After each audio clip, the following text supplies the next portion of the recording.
This is the grave of Edgar Allan Poe, the brilliant author, poet, critic. Known for his macabre tales of death and mystery. But Edgar Allan Poe is not at rest. His ghost is standing watch over his grave. His ghost is also seen near his ancestral home. I live in the same neighborhood as the Poe house, so I pass by here all the time. A few times I noticed a man sitting at a writing desk in the third-floor window. I thought it was quite odd that he was just sitting there in the middle of the night.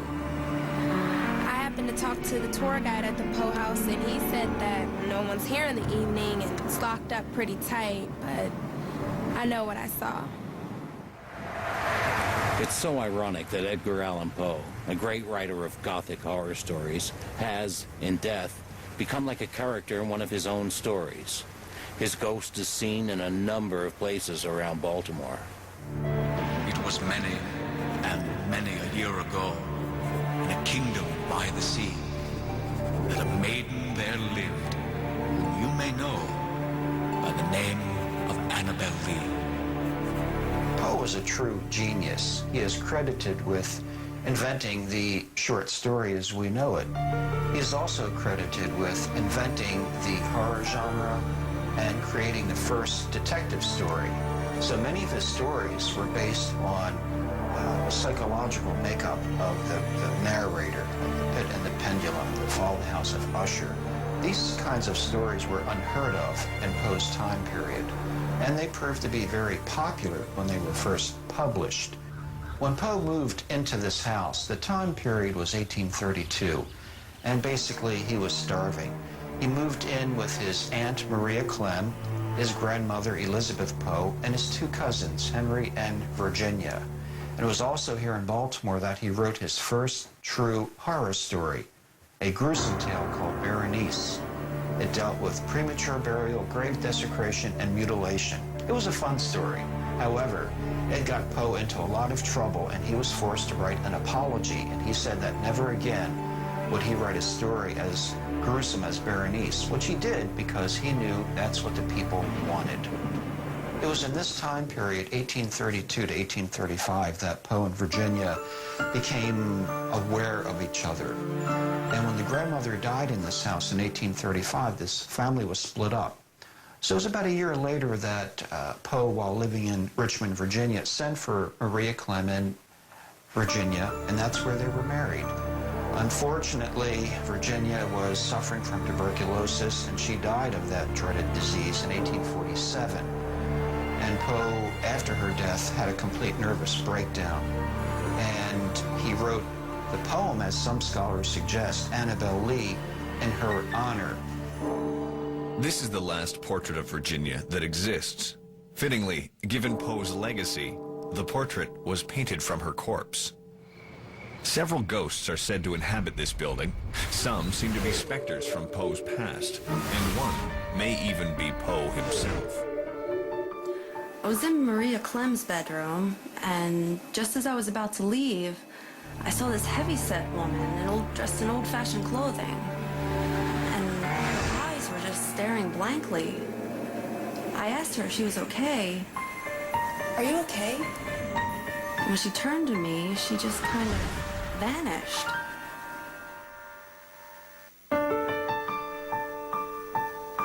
I can't really explain what happened that day. Up until then, I was the type of person who didn't really believe in ghosts, but I guess it kind of changed my mind. During the riots of 1968, the Poe house, of course, was closed. But the police were called during the night. The people in the neighborhood claimed to have seen a light moving throughout the house. So what was this light? Well, the police saw it also, and they couldn't explain it. When we return, the mystery surrounding Poe's death and his abiding fear of grave robbers. The really sad part about Poe's life is, towards the end of his life, things were turning around for Poe. They were really looking good. He was engaged to a childhood sweetheart. He had this job offer to publish and edit a newspaper with no strings attached. and he died before any of these things happened in Baltimore. This is one of those Poe mysteries that we'll never know what really happened. There are over 22 different versions of Poe's death. The current theory is that Poe is suffering from rabies. There's some suggestion that he was beaten and robbed.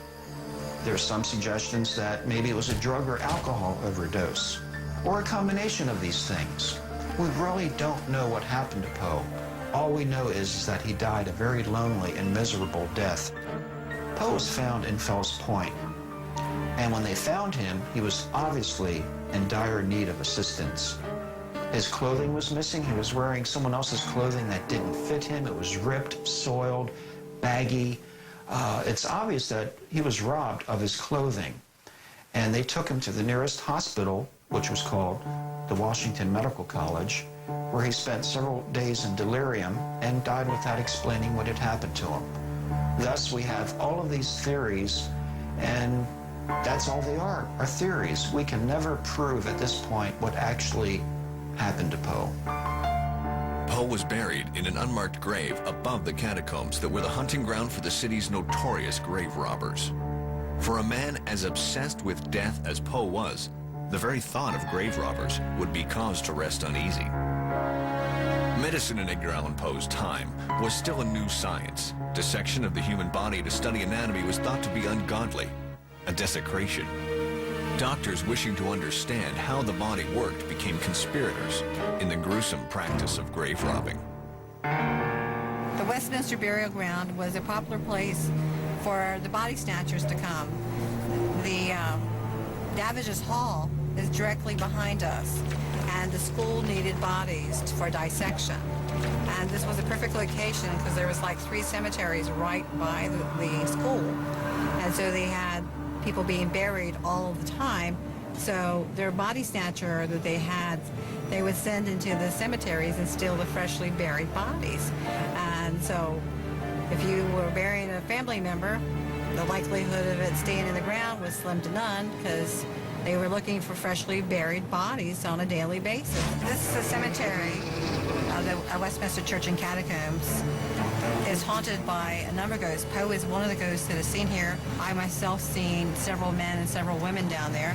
So it's not uncommon to come here and to see a variety of different ghosts that haunt this cemetery. After the break, Poe's ghostly admirer and other apparitions disturbed by our paranormal team. With so much anecdotal evidence of hauntings over the years, the catacombs of the Western Burial Grounds are a prime location for scientific investigation of paranormal activities. Well, we're standing here on General Swan's grave. As I've stood here before, the man has told me to get out and to get out now. He doesn't seem to like people around his grave, and he's very firm about it. And when he approaches you, you get this creepy feeling in your stomach. Your hair on the back of your neck stands up, and you get these chills. And he's really blunt about wanting you to get out. We don't really know much about the personal history of some of the people down here and why they might be restless. But oftentimes when you have disturbing activities going on like body snatching, and you have graves disturbed from their original places, even have a structure built over them, that causes a lot of paranormal activity. Robin, we're about to go into one of the creepiest parts of the catacombs.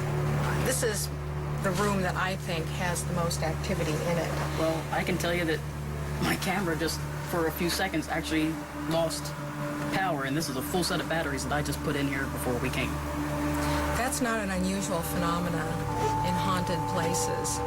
Fresh batteries will suddenly go dead, tape recorders will quit working, cameras will quit working. What else are we getting? Are we getting any temperature changes? Actually, we've got about a 9-degree temperature change as we start to come in here, which is the coldest drop that we've actually had throughout the catacombs so far. I can certainly feel it. There's an immediate frigid air in this room. Yes, the energy levels in here are actually quite high. You can feel them, sense them. I mean, your whole body when you walk into here just gives you the creeps. Down here, Robin, we have an open coffin that's very old. I've often wondered if a restless spirit escaped that grave and has come up to haunt the rest of this room. In most cemeteries, you're not going to find a smashed old coffin, and an empty one at that. We've often speculated that it might be the remains left behind by one of those professional body snatchers in years past. Okay, we're gonna wanna go back where they had the temperature drops. They said they have some in the back corner. I think that's actually where there's the open crypt. The EMF that's on the left-hand side, the black one, is basically your run-of-the-mill EMF detector that's used by ghost hunters everywhere. EMF is electromagnetic field. And the correlation between paranormal activity and EMF, we believe that ghosts somehow manipulate EMF or create it. So if we detect disturbances in the EMF field in a room, we might have something. I just got a cold chill. We just had one pass us. I'm getting the name Thomas. So we're getting a ghost with the name Thomas. Thomas, how long have you been dead? He's been dead a long time. We're picking up, it's a long time. It's 1800s. We could have something happening here. Absolutely. Do we Definitely have a creepy... Do you have you had a recorder? feeling. Did you go get it? Come on. Okay, can you turn it on and let's do a little question and answer and see if we might get something?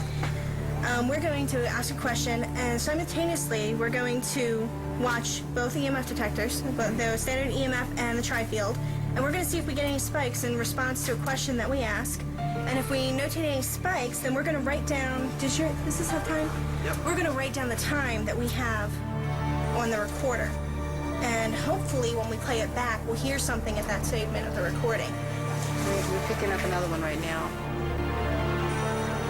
I feel something creepy around here. I don't think I like this one. It's kind of, it's a negative. It's not, the other ones are friendly feeling. This one's kind of creepy. Let's see what we got on here. Let's play it back real quick. So, if I ask what you how about... Sounds like something there. I think there's a few spots on that recorder that we got something. So we would definitely have to analyze that further on a computer with headphones. I'm actually getting a little unnerved down here. You feeling sick? No, just a little unnerved. I Yeah. think maybe we might want to move on a little. Feeling a little flushed feeling also, so. While the research team's findings were inconclusive, the fact remains that ordinary people visiting the cemetery report that they see, hear, and feel the presence of spirits, and that the ghost of Edgar Allan Poe is frequently seen near his grave. With a final resting place providing a proper tribute to this American literary giant, came a new tradition and another Baltimore mystery tied to his death. There's an interesting tribute that occurs at Poe's grave on his birthday, January 19th. Since 1949, this mysterious man appears at the Poe gravesite, dressed in black with a white scarf, wearing a black hat. And this person puts 3 red roses and a half-filled bottle of French cognac on the Poe grave. Now, some people say, oh, come on, it's a joke, publicity stunt. No one is doing this. So for a number of years, a group of us, volunteers, spend the night among the dead in the graveyard, hoping to witness this event. Not necessarily trying to catch the person, but just being an eyewitness to this. And we've seen this person, dressed in black with the white scarf and black hat, placed a tribute on the Poe gravesite. In 1985, the person left a mysterious note, and it read, "Edgar, I haven't forgotten you."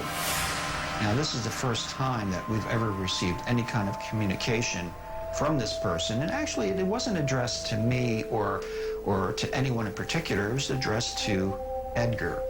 What did he mean by that? We don't know, but obviously this person had a personal note for Edgar, and maybe Edgar understood what it meant.